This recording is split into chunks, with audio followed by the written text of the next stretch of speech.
Hey guys, welcome back to my channel. So this is part 7 of the evil mother-in-law. People that have good mothers-in-law, you don't know what God has done for you. You literally do not know.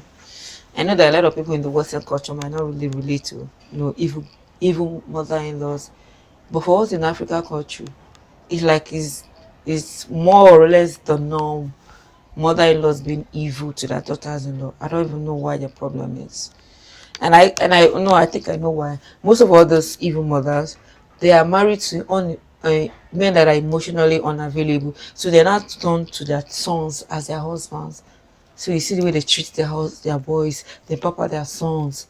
So when their son now marries a woman they are in love with, or even start dating a woman they're in love with, problem starts. Don't talk But about. When let's you're continue constantly part dealing with 7. If chaos you've like not that, seen the other it doesn't part, just stay outside your home. if you've not seen the other part, you really need to go start from part 1. It's Destroy my important that you do. marriage? Let's The truth continue. is, she almost did. This is part 7 of my Mother Gothel series.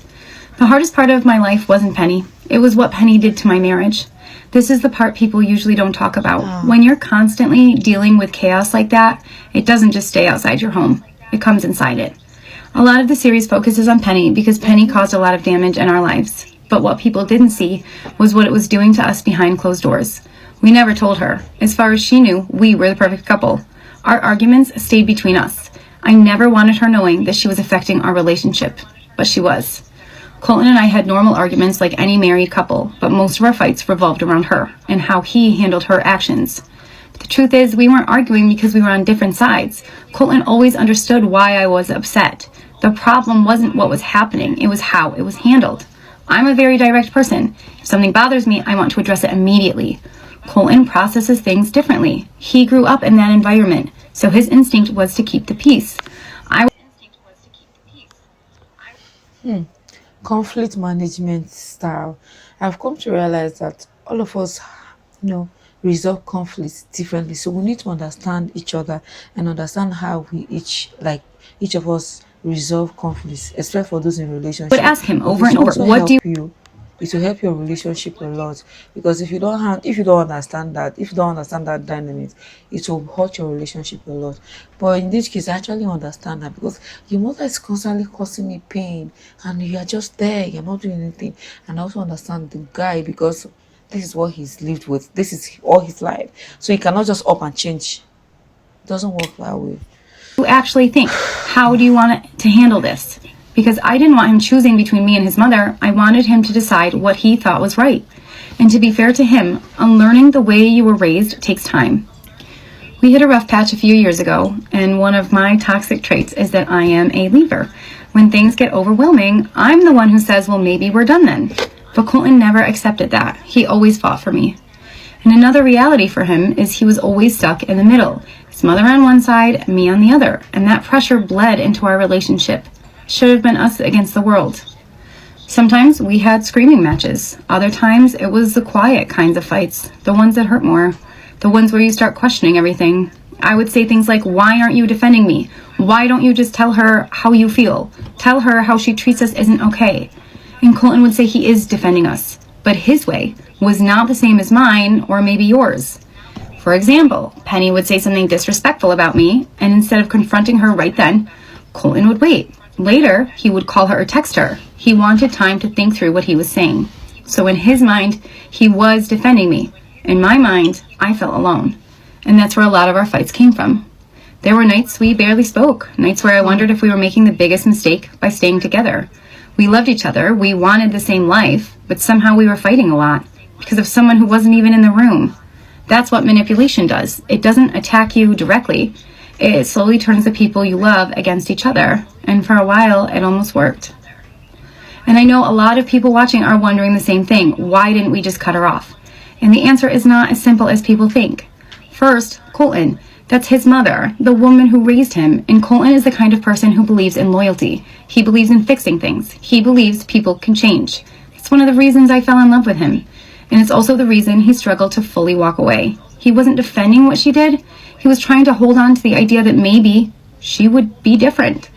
And the other reason was my kids. I allowed my children to get close to her.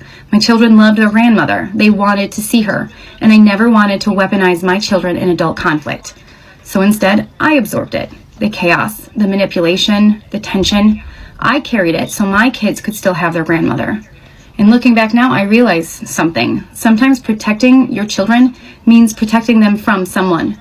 But at the time, I thought protecting them meant protecting the relationship. Another part of this is that we just kept hoping she would change. In my mind, if I could just show her the way she treated us wasn't okay, maybe she'd finally hear it. Maybe she would reflect. Maybe she would grow. Looking back, I understand something about myself. My boundaries were not stronger than my empathy. That way of thinking was naive. She never changed, but realizing that took a long time. And eventually something happened that forced both of us to see everything clearly. But life kept moving forward. We had no idea how bad things were about to get. Wait, things are still going to get bad, better than what we'll be seeing or hearing. Really? But another thing we also need to understand is evil people, they don't change. Sometimes it takes a while for evil people to change. Maybe something life threatening will happen to them that will make them change. Up until then, they'll never change. They will look for more ways to Colton got a permanent position, so we settled down. We got an apartment again that was actually in the same building we had lived in before with Everly, 10 minutes from Penny. And still we tried. We invited Penny to everything. Zoo trips, pumpkin patches, the state fair, nail appointments with me and Everly, soccer games, holidays, everything. Sometimes she showed up. More often, she canceled. When we would call Penny, she wouldn't answer. Then 3 days or a week later, she'd call me back like that was normal. I actually have plenty of receipts, texts, screenshots. When people lie about you, you start documenting things. And then in the winter, I got really sick. I have asthma, and somehow I caught pneumonia, and it got really bad really fast. Colton drove me to the ER in the middle of the night. We had to bring the kids with us. I told him to take them home. I didn't want my kids in the emergency room all night, so I was by myself. By the time they got me into a room, my oxygen was in the 70s. I was gasping for air. I couldn't breathe. I remember begging the nurse not to let me die. I told her I had 2 kids that needed their mom. I was terrified. They tried multiple treatments. None of it worked. Eventually, they put a mask on my face that forced air into my lungs. It was painful. They told me this was the last thing they could try. If the mask didn't work, I would have to be intubated and put on a ventilator. I was terrified I would never wake up. I missed Everly's 4th birthday. I was in the hospital for about a week, just trying to breathe. I came home on Christmas Eve, actually. It was traumatizing.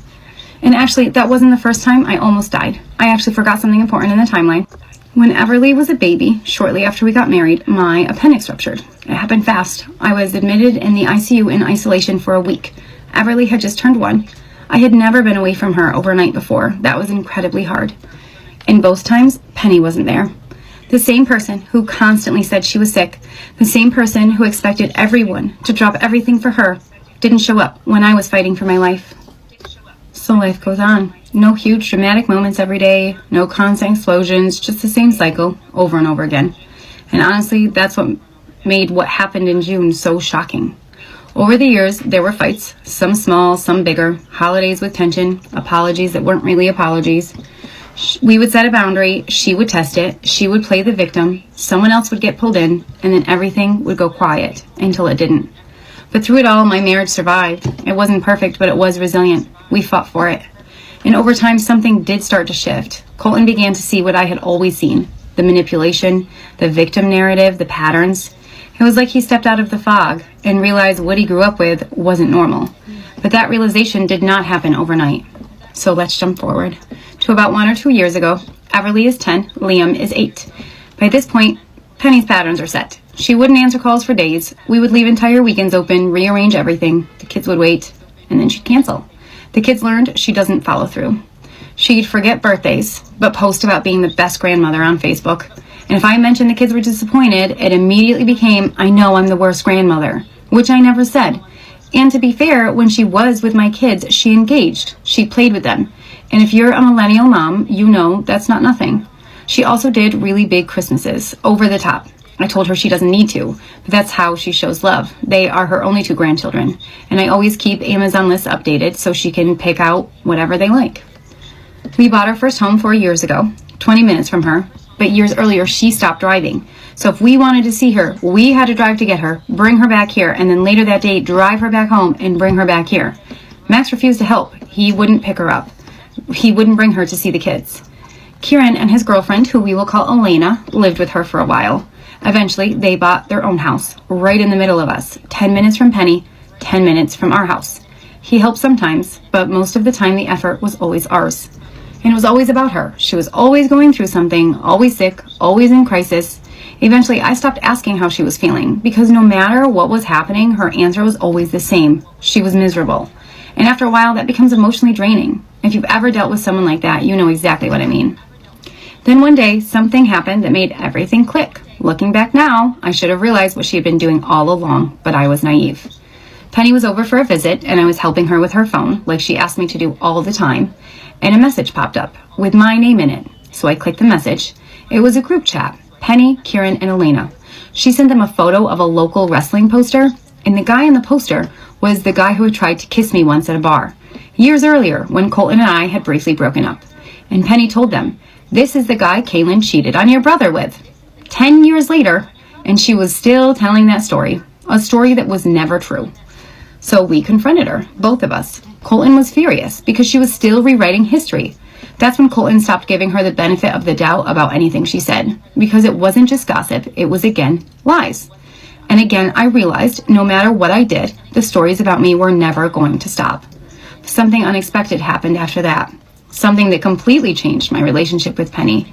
And that's where the story takes a turn. Come back for part 8, because that's where the story... Hey, to think that as she's getting older, you know, she will get wiser and change her ways. But evil people, I don't think age does anything for them. That's no, that's saying a fool has finally fool catches up. forever. So imagine, because she started maltreating this lady from her 40s, and she's still like that even after 10, 15 years later. You're still evil. You're still living in your same set ways.